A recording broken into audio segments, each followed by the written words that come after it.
ఉదయం రాకపోయినా సాయంకాలం అయినా మందిరానికి వస్తూ ఉన్నారు. అందుకు సంతోషిస్తూ ఉన్నాం. ఉదయం వచ్చి కూడా సాయంకాలం కూడా వస్తూ ఉన్నవాళ్ళు ఉన్నారు. ఎందుకంటే భక్తుడైన దావీదు గారు అంటారు, భక్తిహీనుల మధ్యలో 1000 దినములు ఉండకంటే నీ మందిర ఆవరణలో ఒక్క దినము గడుపుట ఎంతో మేలు, ఎంతో శ్రేష్టం అంట. నిజమే. ఈ ధన్యత ఈ అంత్యకాలంలో మనం ఉంటున్నాము. ఈ ధన్యత ఎవరికి ఉండదు, చాలామందికి ఈ ధన్యత ఉండదు.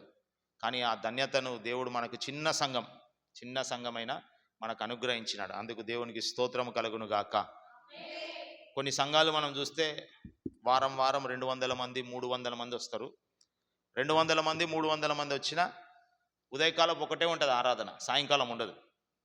మన సంఘంలో ఉదయం 50, ఈరోజు 60-50 మంది దగ్గర వచ్చింది, 50-60 మంది దగ్గర.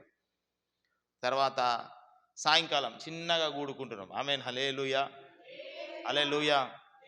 నేను బయట ఎవరికైనా సేవకులు చెప్తే సాయంకాలం కూడా ఆరాధన ఉంటే, సాయంకాలం కూడా పెట్టినావా, అంతమంది వస్తారా? ఒక తల్లి కొరకు పెట్టినా అని చెప్తాను నేను ఎప్పుడు. ఆమేన్, హల్లెలూయా. ఒక తల్లి కొరకు పెట్టినా ఆ తల్లితో పాటు కొంతమంది వస్తారు. ఆమేన్, హల్లెలూయా. దేవునికి మహిమ కలుగును గాక. ఎందుకంటే యేసుక్రీస్తు ప్రభువు కూడా 100 గొర్రెలలో ఒక గొర్రె తప్పిపోయిందిలే, 99 ఉందిలే అని చెప్పి 99 తీసుకొని గమ్యానికి చేర్చలే. తప్పిపోయిన ఒక గొర్రె కొరకు యేసు ప్రభు వెళ్ళినాడు. ఆమేన్, హల్లెలూయా. మనం కూడా సాయంకాల సమయం మందు ఈ సంధ్య వేళలో దేవుని మాటలు వినడం, ఆయన సన్నిధానంలో ఉండడం, దేవాది దేవునికి మహిమ ఘనత ప్రభావములు చెల్లును గాక. అందుకు 2 చేతులెత్తి ప్రభువుకి స్తోత్రాలు చెప్దాం. స్తోత్రం, స్తోత్రం, స్తోత్రం, స్తోత్రం, స్తోత్రం, స్తోత్రం, స్తోత్రం. ప్రతి నెల ఒక వాగ్దానము దేవాది దేవుడు మనకి ఇస్తూ ఉన్నాడు. గత నెలలో, ఫిబ్రవరి నెలలో, రాబోవు శోధన కాలములలో నేను నిన్ను కాపాడేదనని ఒక వాగ్దానం ఇచ్చినాడు. మీరు వాగ్దానాన్ని చేతపట్టుకొని ఖచ్చితంగా మీరు ప్రార్థన చేయండి. ఒకవేళ మీకు రాకపోతే, ఆ వాగ్దానం చదవడానికి రాకపోతే, చదువు వచ్చిన వాళ్ళ దగ్గర తెల్ల పేపర్ మీద రాసుకోండి, తెల్ల పేపర్ మీద రాపించుకొని మీరు ప్రార్థన చేసుకున్నప్పుడల్లా మీ కొంగు కానీ, స్త్రీలైతే మీ కొంగులో పెట్టుకోండి, పురుషులైతే జేబులో పెట్టుకోండి. ప్రార్థన చేసుకునేటప్పుడు ఆ పేపర్ని తీసి, ఆ పేపర్ మీద రాసిన ఆ అక్షరాలు ఉంటాయి కదా, దేవుని వాక్యం ఉంటుంది కదా, ఆ వాక్యాన్ని ఎక్కడైనా సరే, కూర్చొని అయినా ఎక్కడైనా సరే దాని మీద చేయి పెట్టి చిన్న ప్రార్థన చేసుకోండి చాలు. ప్రభువా, ఈ వాగ్దానాన్ని నా పట్ల నెరవేర్చు అని చిన్న ప్రార్థన చేసుకుంటే దేవుడు ఖచ్చితంగా ఈ వాగ్దానాన్ని మీ పట్ల నెరవేరుస్తాడు. ఆమేన్, హల్లెలూయా. ఎందుకోసం అంటే వాగ్దానం అనేది మా సొంత ఆలోచనల ద్వారా పుట్టినది కాదు, కానీ కుటుంబ పరిస్థితులను బట్టి, సంఘ పరిస్థితులను బట్టి, సేవకుల పరిస్థితులను బట్టి ప్రభువా వాగ్దానం ఇవ్వు ప్రభువా అంటే ఓ చిన్న వాగ్దానం, మంచి వాగ్దానం ప్రతి నెల దేవుడు ఇస్తూ ఉన్నాడు.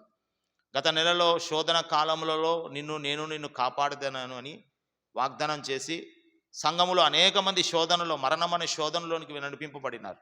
వాళ్ళని కాపాడినారు, వాళ్ళని సజీవ లెక్కలో ఉంచినారు మన సంఘములో. అందుకు స్తోత్రము కలుగును గాక, దేవునికి మహిమ కలుగును గాక.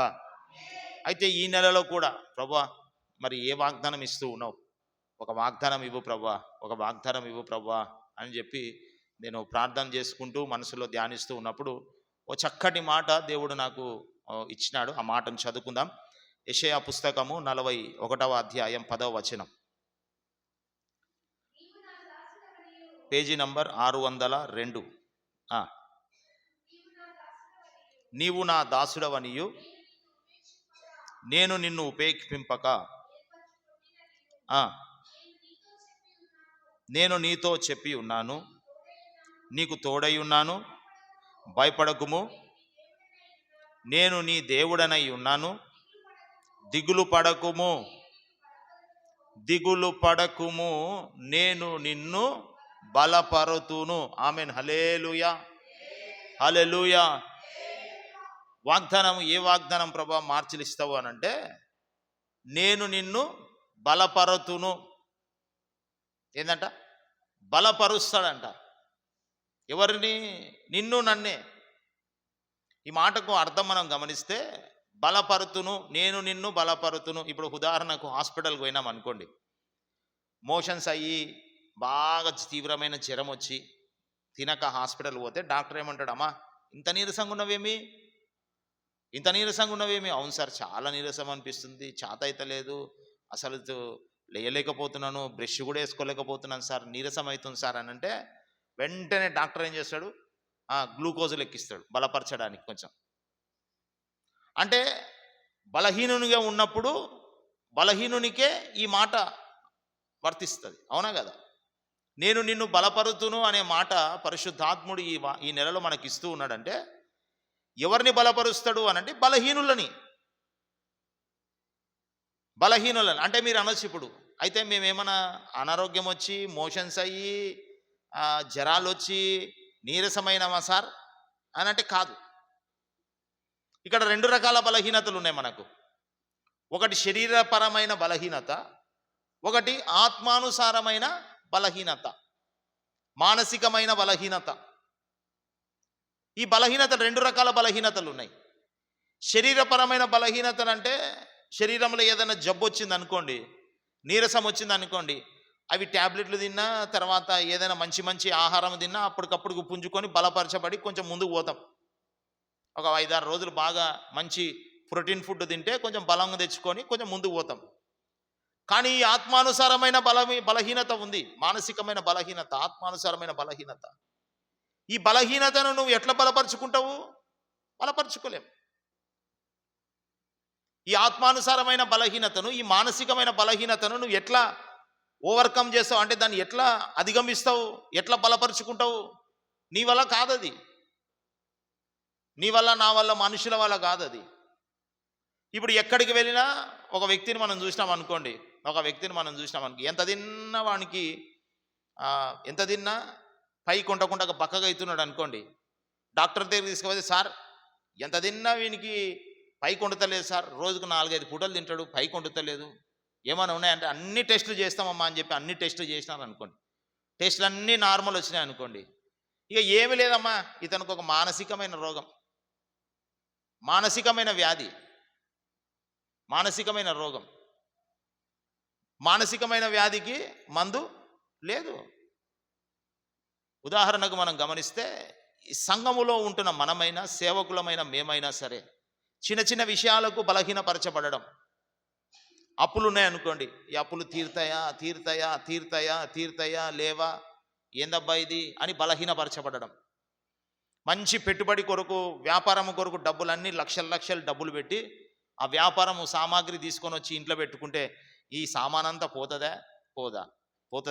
పోదా, తీసుకున్న వాళ్ళు మళ్ళీ మనకు డబ్బులు ఇస్తారా ఇయ్యరా అని ఇదొక బలహీనత. ఏదైనా సరే పాజిటివ్ అంటే ఉపయోగకరమైన పాజిటివ్ మాటలు రాకుండగా ఎప్పుడు కూడా వ్యతిరేకమైన మాటలే, కృంగిపోయే మాటలే విని ఆత్మీయ జీవితాన్ని కృంగదీసుకుంటూ బలహీనపరచబడుతూ ఉన్నాం. అయితే ఈ రాత్రి నా దేవుడు అంటూ ఉన్నాడు, ఇక నువ్వు బలహీనపరచబడింది చాలు, ఈ నెలలో నేను నిన్ను బలపరుస్తాను. ఆమెన్, హల్లెలూయా. నేను నిన్ను బలపరుస్తానంతే. ఆమెన్, హల్లెలూయా. ఉదాహరణకు ఒక మాట నేను చెప్తాను. ఒక బలహీనుడు ఉన్నాడు అనుకోండి, అంటే బక్కజిక్కిపోయి ధైర్యం లేనివాడు బలహీనుడు ఉన్నాడు అనుకోండి, పక్కన ధైర్యవంతుడు నిలబడినాడు అనుకోండి, ఈ బలహీనునికి ఏమనిపిస్తుంది? ధైర్యం వస్తుందా? బలహీనుడు అవుతాడా? నేనేమంటున్నా, ఇప్పుడు ఒక బలహీనుడు ఉన్నాడు అనుకోండి, ధైర్యం లేనివాడు ఉన్నాడు అనుకోండి, పక్కన ధైర్యం ఉన్నవాడు ఉన్నాడు అనుకోండి, ఈ ధైర్యం ఉన్నవాడిని చూసి ఈ ధైర్యం లేని వాడికి ఏమొస్తుంది? ధైర్యం వస్తుందా? ధైర్యం కోల్పోతాడా? ధైర్యం వస్తుంది. అయితే ఈరోజు నా దేవుడు అంటాడు, నీవు నేను ఈ బలహీనులమే, ధైర్యం లేని వాళ్ళం, పిరికి వాళ్ళం. మనం సమస్య వస్తే, బయట ఉన్న వాళ్ళకి సమస్య వస్తే పోయి పరిష్కరిస్తాం, కానీ మన కాడికి సమస్య వచ్చింది అనుకో మనం కృంగిపోతాం. అంతేనా కదా? అదిరిపోతాం మనం అదిరిపోతాం. నాకు కూడా మొన్న 3-4 రోజుల నుంచి బాగా మెడల నొప్పులు వచ్చి, ఆ మెడల నొప్పుల నుంచి చెవుల నొప్పులు వచ్చి, చెవుల నొప్పుల నుంచి తలనొప్పి, అంతా అసలు ఒక 5-6 రోజులు నా మనసులో లేదు, ఆరోగ్యం లేదు. ఒక ఆలోచన, ఏమైంది ఎంత బలపరుచుకోవాలనుకున్నా ఏదో ఒకటి ఏమైంది. ప్రార్థన చేసుకోవాలనే చేసుకోబుద్ధి అయితే లేదు. బలహీనత. అంటే మాటలు సాతానుగాడు ఎట్లా మాటలు చెప్తాడంటే, మనం ఎంత ప్రశాంతంగా ఉన్నా నీకేమో అయిందిలే, అప్పుడే ఎందుకు రావాలా ఈ చెవుల నొప్పులు, చెవుల నొప్పులు ఎందుకు రావాలా, ఈ మెడల నొప్పులు ఎందుకు రావాలా నీకు. ఇది ఒక మాటలు, బలహీనపరిచే మాటలు. ఈ బలహీనపరిచే మాటలకు మనం ఏం చేస్తామంటే కృంగిపోతుంటాం. ఎంత తిన్నా మనసు ఎంత పండుకున్నా, ఎంత తిన్నా ముఖం ఉబ్బదు. పండుకొని మంచిగా పండుకొని లేచి వచ్చినాం అనుకో, గండు పిల్లలకు ఉబ్బింది నీ ముఖం ఇంతలా ఉంది అని అంటారు కొంతమంది. ఈ బలహీనపరుస్తూ ఉంటే ఈ మానసికమైన వ్యాధికి ఎంత తిన్నా ఉబ్బం. ఎందుకోసం అంటే ఒక బలహీనపరుస్తూ ఉన్న ఒక మాటలు నీలోన ఉన్నాయి, నేను బలహీనపరుస్తూ ఉన్నాయి. నీకేమో అయ్యింది. ఆ స్వరం ఎక్కడి నుంచి వస్తుంది తెలుసా? నీ హృదయంలో నుంచి వస్తుంది కాదు, కానీ నీ పక్కన ఉన్న సాతానుగాడు నీకు స్వరం వినిపిస్తున్నాడు. ఆ స్వరము దేవుంది కాదు, ఆ స్వరము సాతానుగాంది. ఆమేన్, హల్లెలూయా, హల్లెలూయా.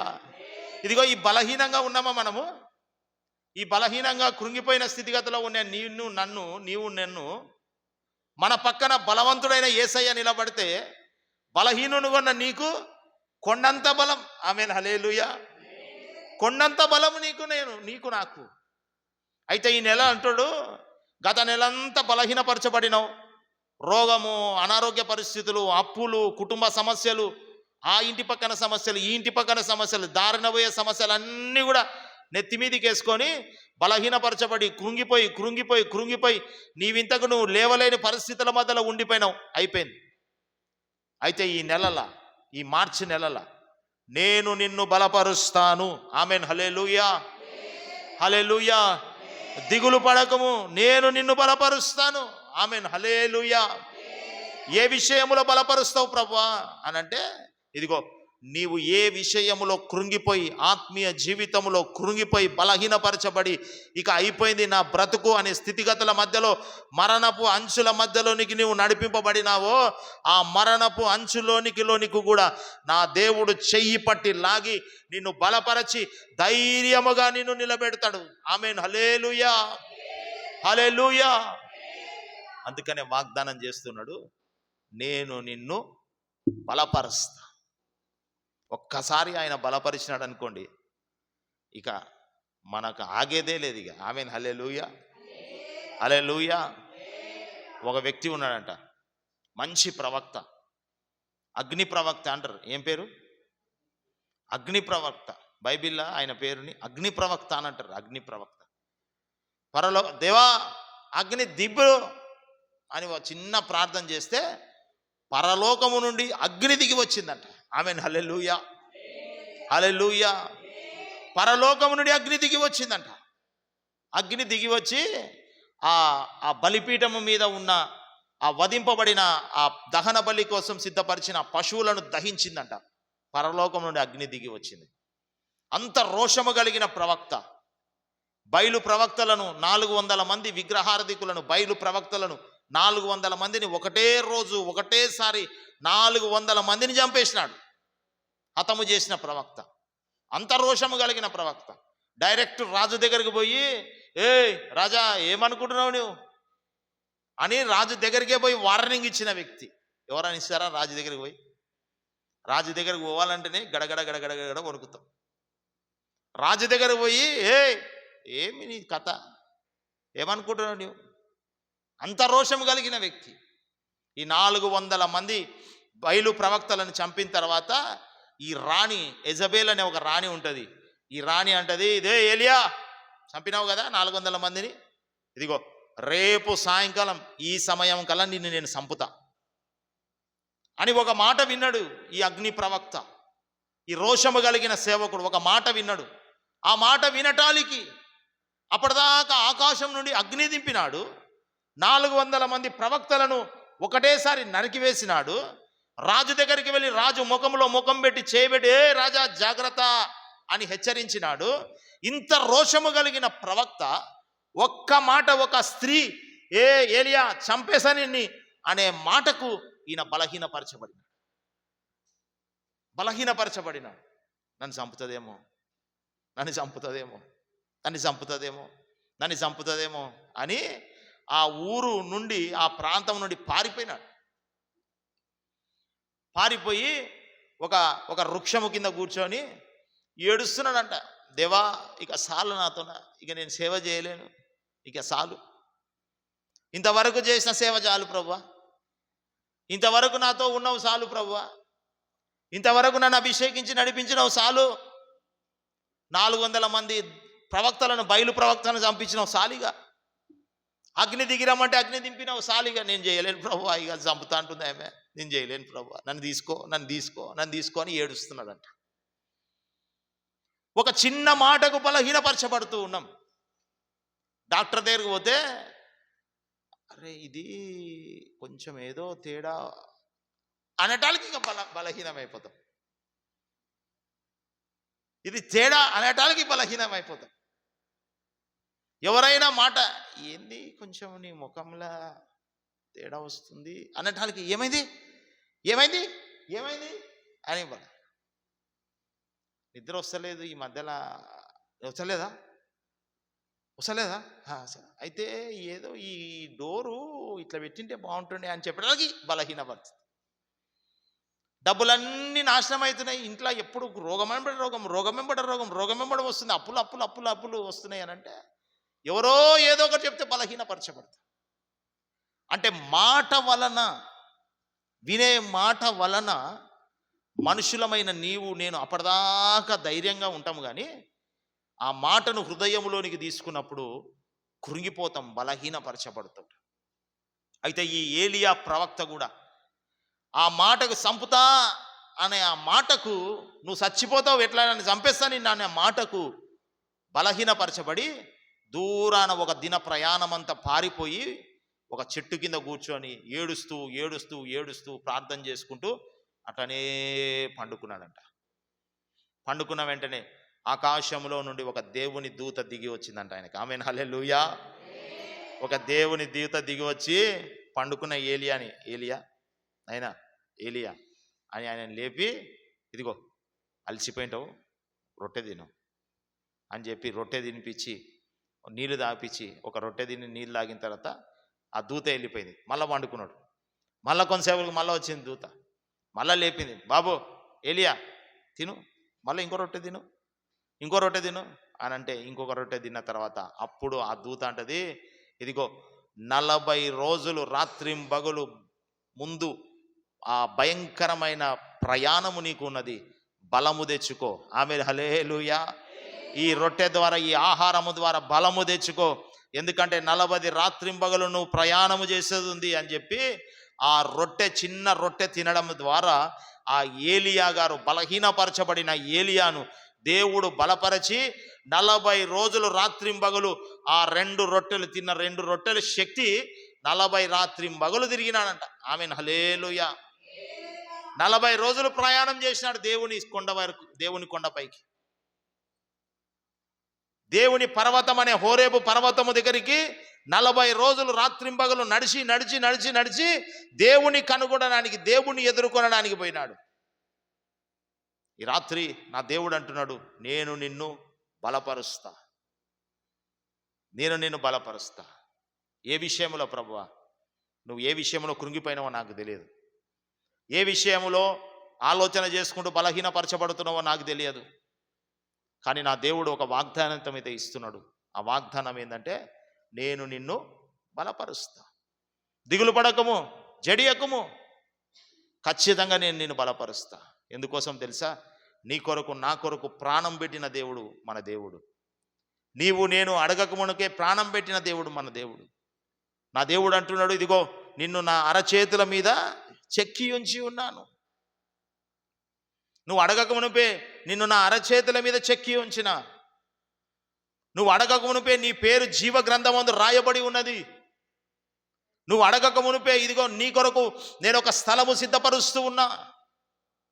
నీవు అడగక మునుపే నీ కొరకు ఆ ఆకాశం నుండి ఆ మహిమ కలిగిన సింహాసనాన్ని వదిలిపెట్టి దీనునిగా, దరిద్రునిగా, రిక్తునిగా ఈ లోకానికి వచ్చిన నేను. నువ్వు అడగక మునుపే నడినెత్తు నుంచి అరికాలు వరకు గాయాల పాలైనా, నువ్వు అడగక మునిపే తల మీద ముళ్ళ కిరీటాన్ని ధరింపజేసుకున్నా, నువ్వు అడగక మునిపే కాళ్ళకు చేతులకు మేకులు కొట్టించుకున్నా, నువ్వు అడగక మునిపే ఆకాశానికి భూమికి మధ్యలో వ్రేలాడిన, నువ్వు అడగక మునిపే నీ కొరకు నేను మరణించిన, 3 రోజులు సమాధిలో పాతి పెట్టబడిన, 3వ రోజున మృత్యుంజయుడై తిరిగి లేచిన ఆ నజరేయుడైన యేసు అంటున్నాడు, నేను నిన్ను బలపరుస్తా. అంతే. ఇక బలహీనపరచబడిన జాలిగా పైనికి లేయి, చెట్టు కాడ కూర్చొని ఏడుస్తున్నాడంట, నేను చచ్చిపోతా ప్రభా, నన్ను చంపేయి. ఆ స్త్రీ చేతిలో పడి చచ్చేదానికన్నా నీ చేతిలో పడి చస్తే నయం కదా ప్రభా, చంపేయి. మనం కూడా అదే ప్రార్థన చేస్తాం కదా, నన్ను చంపే ప్రభా, ఇక చాలు, ఈ బ్రతుకు చాలు ప్రభా, ఇంకా ఈ వేదన చాలు ప్రభా, నా కుటుంబానికి ఇంకా భారమైంది చాలు ప్రభా అని చెప్పి ఎన్నోసార్లు ఏడుస్తాం. నేను కూడా ఎన్నోసార్లు అట్లనే చేసిన, చాలు ప్రభా, ఇక నాకు ఇక చాలు, ఇంకా చాలు. కానీ నా దేవుడు అంటాడు, నువ్వు చాలంటే కాదు నాయనా, నేను చాలనాలా. ఆమేన్. హల్లెలూయా, హల్లెలూయా. నువ్వు చాలంటే ఎట్లయితుంది? నేను చాలనాలా. అందుకనే ప్రభు అంటాడు, నేను నిన్ను బలపరుస్తా. దేవునికి స్తోత్రం కలుగును గాక. అందుకని అపోస్తలుడైన పౌలు గారు అంటారు, నన్ను బలపరచు వాని యందు నేను సమస్తము చేయగలుగుతా. నువ్వు నన్ను బలపరచు ప్రభువా, నేను సమస్తము చేయగలుగుతా. నీ కృప నాకు చాలును, నీ కృప నాకు కావాలా, నన్ను బలపరచు ప్రభువా, నన్ను బలపరచు ప్రభు అంటున్నాడు. అయితే ఈ రాత్రి ఏలియాను బలపరిచిన దేవుడు ఈ రాత్రి ఒక మాట ద్వారా కృంగిపోయి, ఒక మాట ద్వారా భయపడి, ఒక మాట ద్వారా విసిగిపోయి, ఒక మాట ద్వారా ఇక ప్రాణభయంతో పారిపోయిన ఏలియాను బలపరిచిన దేవుడు ఈ రాత్రి నిన్ను నన్ను కూడా ఈ ఒక్క వాగ్దానం ద్వారా బలపరుస్తూ ఉన్నాడు. ఆమేన్. హల్లెలూయా, హల్లెలూయా, హల్లెలూయా. ఏ విషయాలలో బలహీనపరచబడినావో ఆ విషయాలన్నిటిలో నుండి నా దేవుడు నిన్ను విడిపించి నిన్ను నన్ను బలపరచునుగాక. ఆమేన్. హల్లెలూయా. ఇంకొక వ్యక్తి ఉన్నాడు.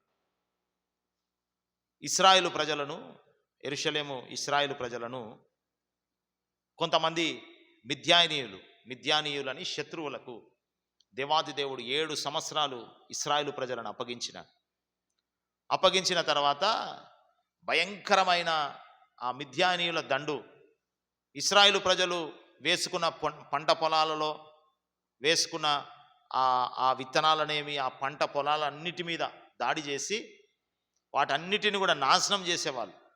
ఎంతో వేదన గురి చేసినారు శత్రువులు. అయితే ఇక్కడ ఒక వ్యక్తి ఉన్నాడు, గిద్యోన్ అనే వ్యక్తి. ఏం పేరు? గిద్యోన్ అనే వ్యక్తి.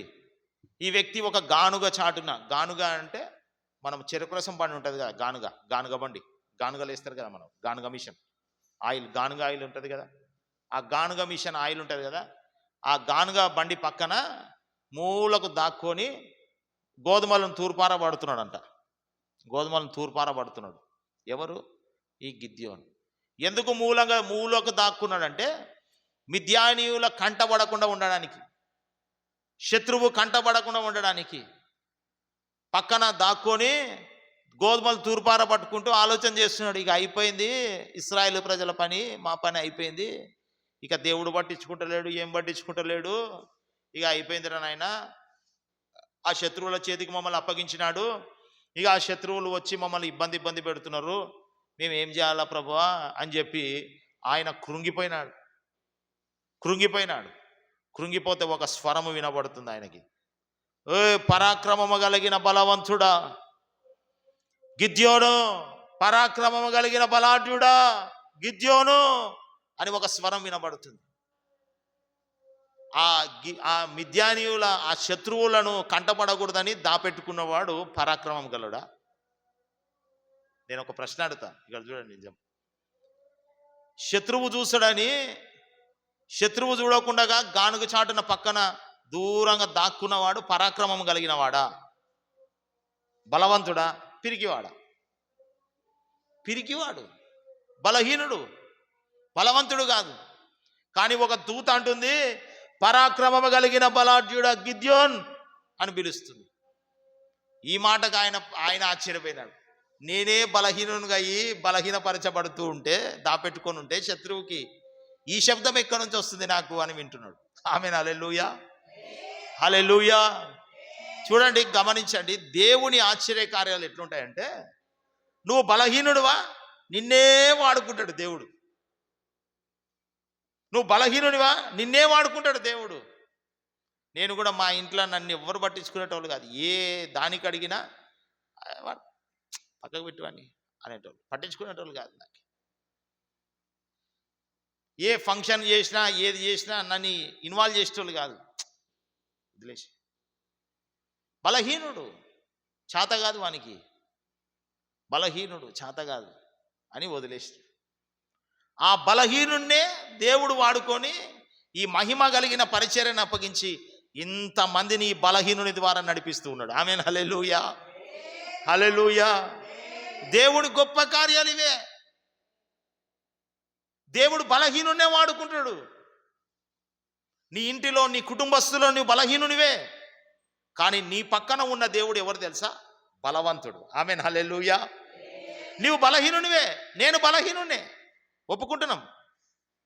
నేను బలహీనున్నే ప్రభువా, నేను బలహీనున్నే, కానీ నా పక్కన నీవు ఉన్నావే, నీవు బలహీనునివి కాదు. నువ్వెవరు? బలవంతుడివి. ఆమేన్, హల్లెలూయా. ఆ బలవంతుడమైన దేవుడవైన నీవు నా మీద చేయేస్తే నేను కూడా బలవంతున్నే. ఆమేన్, హల్లెలూయా, హల్లెలూయా. అందుకనే ఆ గోలియాతు ఎదురుగా బలవంతుడైన గోలియాతు నిలబడితే ఆ దావీదు, చిన్న దావీదు అంటాడు, రే గోలియాత్, ఈరోజు నువ్వు అయిపోయినావురా, ఈరోజు అయిపోయినవరా నువ్వు అంటున్నాడు. ఈ గోలియాత్ అంటాడు, రే ఏమరా ఇంత చిన్నగుండి ఏ కుక్కని అనుకున్నావా, నేను కట్టబట్టుకొని వస్తున్నా నా మీదికి, ఏమనుకుంటున్నావురా నన్ను? 40 రోజులు ఇశ్రాయేలు ప్రజలకు భయం పట్టించిన రాజే భయపడి లోపల వణుక్కుంటూ కూర్చున్నాడు డేరర్లా. ఎవడరా నువ్వు నా దగ్గరికి వచ్చినావు, ఎవడు నువ్వు నా దగ్గరికి వచ్చినావు అని అంటే దావీదు అంటాడు, రే నేను చిన్నవాడినే కానీ నా పక్కన ఉండి నన్ను నా మీద చెయ్యేసి నన్ను నడిపిస్తున్నవాడు గొప్పవాడు. ఆమేన్, హల్లెలూయా, హల్లెలూయా. వాక్యం అంటుంది, ఇదిగో ఈ లోకములో ఉన్నవాని కంటే నీలో ఉన్న నాలో ఉన్నవాడు గొప్పవాడు. ఆమేన్, హల్లెలూయా, హల్లెలూయా. ఈ లోకములో ఉన్నవాడు నీ చెవులలో ఊదుతూ ఉంటాడు, ఈ లోకములో ఉన్నవాడు నీ ఇంటిలో ఊదుతుంటాడు. నువ్వు బలహీనునివి, నువ్వు బలహీనునివి, నువ్వు పనికి రావు, నువ్వు వేస్ట్వి, నువ్వు అయిపోతావు, నీ బ్రతుకు ఇంతే, ఇక సచ్చేంత వరకు నీ బ్రతికే ఇంతే అని చెప్పి ఈ లోకములో ఉన్నవాడు చెవులలో ఊదుతూ ఉంటే, నీలో నాలో ఉన్న ఆ నజరేయుడైన యేసు క్రీస్తు ప్రభు నీ పక్కనే ఉండి, ఏ వాడు అనేది అనిపించుక, వాడు అంటనే ఉంటాడు అనిపించుక అని నీ నా మీద చేయి వేసి, నువ్వు బలవంతుడివి. ఆమేన్, హల్లెలూయా. నీవు ధైర్యవంతుడివి. ఆమేన్, హల్లెలూయా. నీలో ఉంది పిరిగి ఆత్మ కాదు, ధైర్యము కలిగిన ఆత్మ. ఆమేన్, హల్లెలూయా. ఈ మాటలు దేవుడు చెప్తూ ఉంటాడు. ఈ మాటలు దేవుడు చెప్పి నిన్ను నన్ను బలపరుస్తూ ఉంటాడంట. ఆమేన్, హల్లెలూయా, హల్లెలూయా, హల్లెలూయా. ఆ శత్రువుల కంటపడకూడదని దాపెట్టుకున్న గిద్యోనుని పరాక్రమము కలిగిన బలవంతుడా అని పిలిచి 300 మందితో, దాదాపు ఆ మిద్యాయినులు ఇసుక రేణువులంతా ఉన్నారంట, కొన్ని లక్షల మంది ఉన్న ఆ మిద్యాయినీయులను 300 మందితో విజయం పొందించిన దేవుడు. ఆమేన్, హల్లెలూయా. ఎవరిని? బలహీనున్నే బలపరిచి వాడుకున్నాడు. బలహీనున్నే బలపరిచి అన్ని లక్షల మంది మీద విజయం అందించినాడు. ఈ బలహీనుడైన ఈ గిద్యోనికి రాజ్యమునిచ్చినాడు, కొన్ని సంవత్సరాలు ఏలినాడు ఇశ్రాయేలు ప్రజలను. ఆమేన్, హల్లెలూయా. ఈరోజు ఈ పిల్లిగుంట్ల ప్రాంతంలో నీవు నేను బలహీనులమే, కానీ క్రీస్తు యేసుని బట్టి మనం బలవంతులమయ్యి ఈ పిల్లిగుంట్ల ప్రాంతం అంతా రక్షణ సువార్త ప్రకటిస్తున్నాం. ఆమేన్, హల్లెలూయా, హల్లెలూయా. ఎంతో మంది వచ్చినారు, తొక్కుతాం, వేస్తాం, ఏమీ చేయలేదు. ఆమేన్, హల్లెలూయా, హల్లెలూయా.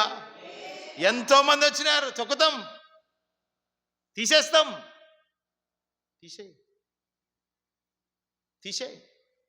వేసేస్తాం, తీసేయి. కంప్లైంట్ చేస్తాం, చేసేయి. ఒక్కరు కూడా ఇంచు కూడా కదిలించలేదు. ఎందుకో తెలుసా? మన పక్కన ఉన్న దేవుడు బలవంతుడు. ఆమేన్. హల్లెలూయా, హల్లెలూయా, హల్లెలూయా. ఆ బలవంతుడైన దేవుడు అంటూ ఉన్నాడు, ఇక అయిపోయి కృంగిపోయిన పరిస్థితులు చాలు, ఈ రాత్రి లేయి. ఏం చేయాలా? ఈ రాత్రి లేయి, దేవునిలో లేయి, దేవుని మాటను పట్టుకో.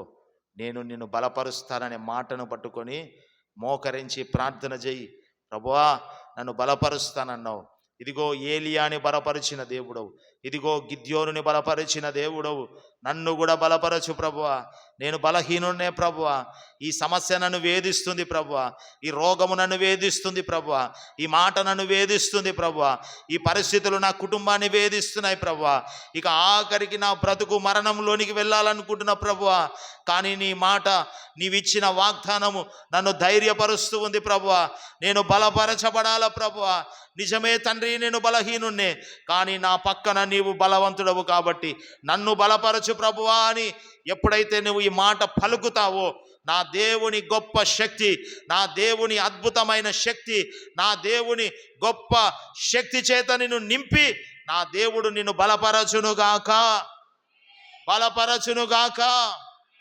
అట్టి కృప పరిశుద్ధాత్ముడు మనందరికి అనుగ్రహించునుగాక. తీర్మానం కలిగి ప్రార్థన చేసుకుందాం. తీర్మానం కలిగి ప్రార్థన చేసుకుందాం. అందరం కూడా తీర్మానం కలిగి ప్రార్థన చేసుకుందాం.